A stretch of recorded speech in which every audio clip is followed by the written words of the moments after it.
kan waxa weeyaan waxaa loogu talagalay dadka guryaha dhisanaya ee qasaaraha soo gaaro ama riskiyada soo gaaro dhan oo ka fargareena siyaasadda noocaas waaye kan personal accidentiga waaye qofka shil galo ama group koox la socoto. Caymisku waa hab lagu ilaaliyo khasaaraha maaliyadeed.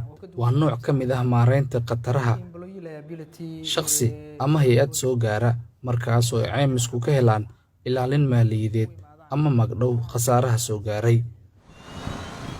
Soomaaliya in ka badan 30 sano ma lahan shirkad caymis oo ay dawladdu maamusho, balse ganacsato isxilqaamay ayaa dalka ka hirgeliyay 5 shirkadood oo caymis ah gaarna loo leeyahay. Saadam Xuseen Maxamed waa madaxa fulinta Baraka Insurance. Waxa uu sharaxayaa nooca caymis ay bixiyaan iyo shuruudaha looga baahan yahay shirkadda ama shakhsiyaadka doonaya in caymiskan ay ku soo biiraan. Caymisku waa hay'ad ka mid ah hay'adaha dhaqaalaha adduunka kuwooda ugu waaweyn. Waxa uuna taageeraa dhaqaalaha marka la fiiriyo dhinac walba oo dhaqaalaha ka mid ah. Caymiska la'aantiisa badanaa ma socoto ama dhaqaalaha waddankaasi ma hormaro. Waxa uu taageeraa dhaqaalaha qaybaha bangiyada, wuxuu taageeraa bulshada, wuxuu taageeraa sidoo kale mashaariicda kala duwan ee dawladuhu markaasi ay qabtaan. Sidoo kale caymisku wuxuu xoojiyaa dhaqaalaha markii si guud loo eego waddankaasi. Waddan aan caymis lahayna inta badan dhaqaalihiisu ma koro oo aad uma koro. Shirkadana aan markaan u imaado waa shirkad caymis oo la furay dabaaqadii sanadii 2018. Waxa la yiraahdaa Baraka Insurance.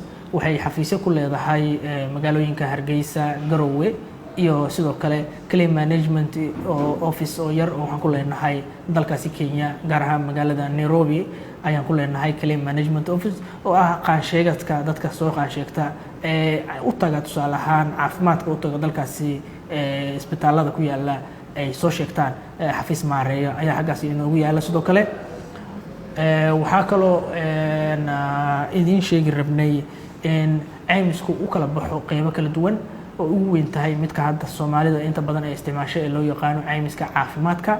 Waa midka ugu weyn, waana midka ugu badan ee dadka Soomaaliyeed haatan ay fahmayaan, ay bilaabeen inay fahmaan caymiskan. Waxaa kaloo jiro caymiska gaadiidka. waxaana u badan macaamiisha ugu badan caymisyada kala duwan waa macaamiisha hay'adaha dawliga ahayn NGO-yada ee dalka Soomaaliya ka jira, gaar ahaan kuwa UN-ka, kuwa aan dawliga ahayn caadi hay'adahu ay leeyihiin ayaa u badan inta badan caymisyada kala duwan ee qaata. Sidoo kale waxay u badan yihiin gaar ahaan caymiska caafimaadka.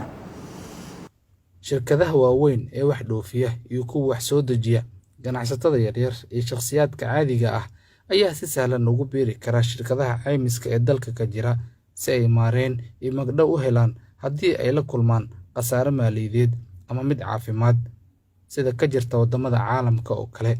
Intii ay jirtay dawladdii dhexe ee Soomaaliya, dalka waxa uu lahaa xarun caymis oo ay dawladdu maamusho. Shakhsiyaadka caadiga ah waxay ka heli jireen heshiisyo caymis oo dhinaca caafimaadka ah, halka shirkadaha iyo ganacsada qaybta ka ahaa caymiskanna ay si sahlan ugu heli jireen magdhowyo. Laakiin Soomaaliya waxay lahayd hay'ad caymis oo la yaqaano oo guriga Shangani ku yaalo. Sidoo kale Soomaaliya waxay lahayd caymiska bulshada ee dadweynaha ay dawladdu ka qaado khidmad yar dadkana kadibna ay ku caawiso bulshada wadaaga ah. Sidoo kale Soomaaliya waxay lahayd xeer caymis iyo wixii la mid ah.